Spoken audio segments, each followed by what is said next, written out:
I am a devourer. I think you know what that's a symptom of. I was raised to clean my plate, and because, like a good meal, some things really stick with you, I am a consumer and will take everything you have to give and a large fry.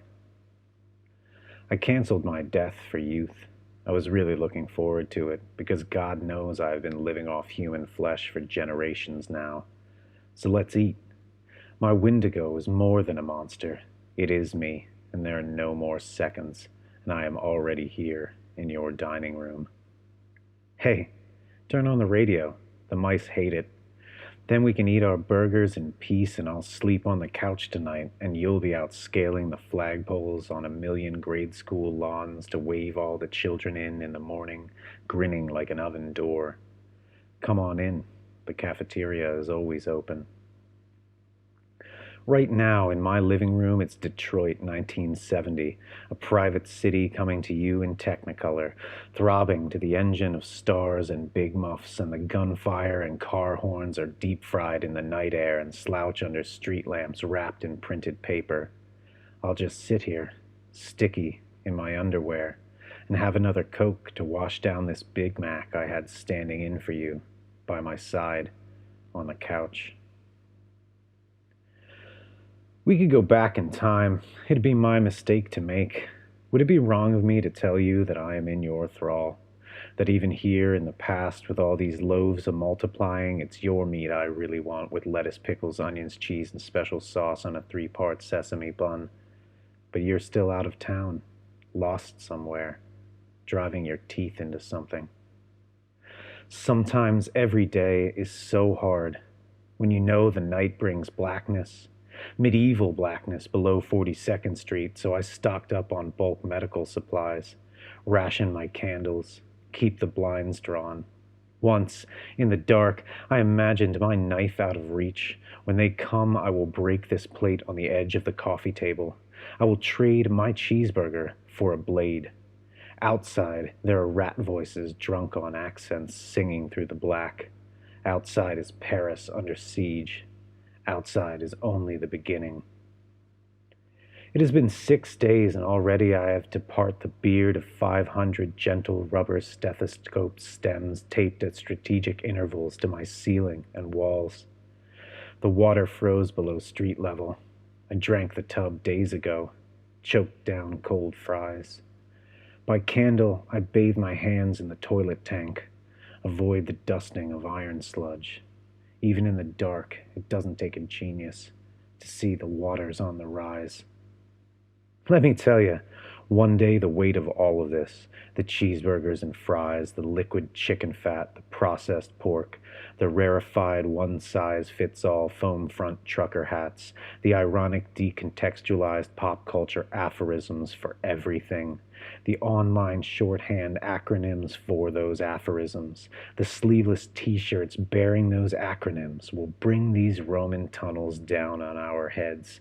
This rooftop barbecue, all its classic rock, its ice-cold beer, its haze of sexy smoke will end up in the rubble of the L train as the filthy water rushes in, at last. I spoke to the Wolfman's mother. You know, the polite computer on the phone. I got a cheeseburger sent to my apartment.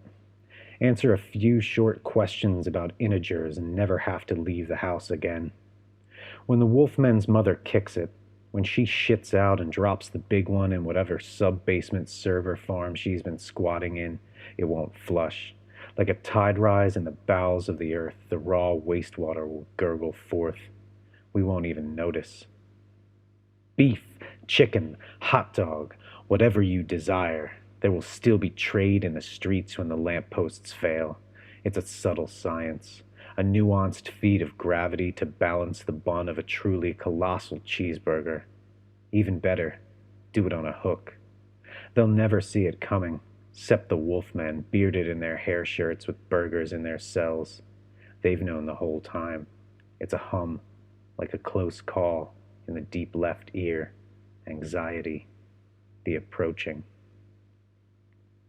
Living here in the crater of the asteroid the day after the music died, we wriggle through the tunnels of Versailles on our thumbs, casting silk blue light. We plumb the wreckage for the last bits of beef. By the time you come home, your pets are as cold as sausages, coiled in their wool hat hammocks or dreaming with their heads in a dish of food, of how we are all just one nautilus pulsing through the gentle black, or meat, silent, hanging on the rack. Jazz, jazz, jazz, jazz, streaming from the radiator, time-released methadone smooth. Isn't it wonderful to be living in the end times? Shadows perpetually slinking in on the edges of vision. When I die, pack my remains in a cupcake box. Sweets are for after the meal. I remember its coming, trailed by fries of light through the sky. You remember the parade. They lined up to follow the clown to ground zero, and we have been trying to shake the weight ever since. Gathering today, I found a cassette, the last record of the Purple Priest. We beseech thee, O comet, grant us your grace to kill the hunger in this world. We know we are but loosely bonded negative cheeseburgers orbiting densely packed nuclei of neutral or positive cheeseburgers. Amen.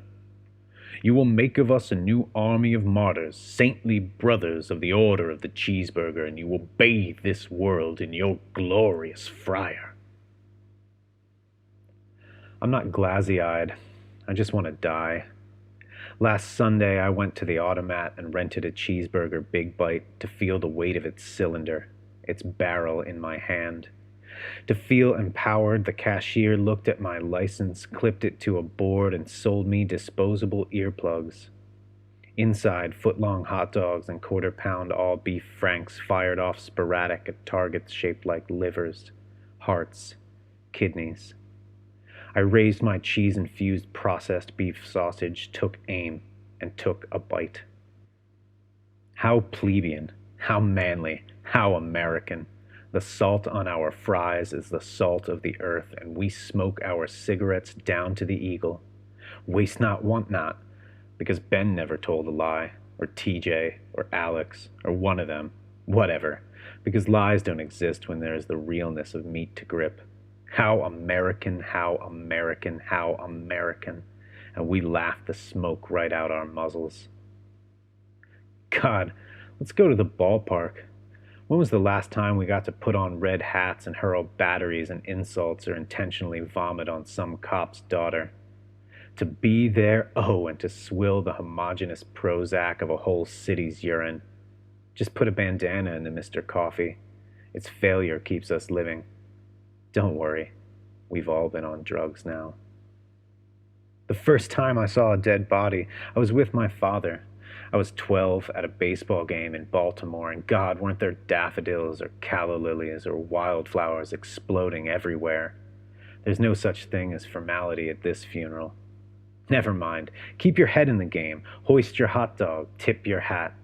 The ball hands pulled a big sheet over all of us, and we call it a rain delay. Is it Sunday or Wednesday? Who cares? Rub cigarette ash on my forehead in a 5-pointed star. Pass the meat. This is my cheeseburger, which has been given up to you. Take this and eat it. Do this with no memory at all.